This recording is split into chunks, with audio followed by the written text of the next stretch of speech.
വലിയ രൂപത്തിൽ ചലനമുണ്ടാക്കുക മാത്രമല്ല, എന്താണ് മുജാഹിദ് ആശയം, എന്താണ് മുജാഹിദ് മുന്നോട്ട് വെക്കുന്ന ആദർശം ജനങ്ങൾക്ക് ബോധ്യപ്പെട്ടു പോയി.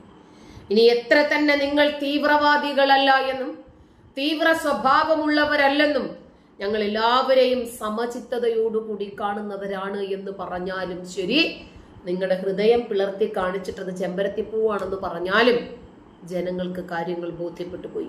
ഇപ്പോൾ ബാലുശ്ശേരിയുടെ അവസ്ഥ പരിതാപകരമാണ്. അദ്ദേഹത്തിന്റെ വീഴ്ചയിൽ കുത്താനോ അദ്ദേഹത്തിനുണ്ടായ ഒരു വിഷമത്തിൽ ആഘോഷിക്കാനോ സന്തോഷിക്കാനോ ഒന്നുമല്ല ഞാനിത് പറയുന്നത്.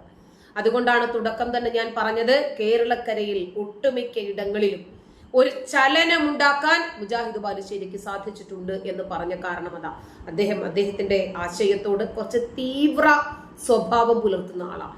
ഒരു വിട്ടുവീഴ്ചയും ഇല്ലാതെ ആദർശത്തിനു വേണ്ടി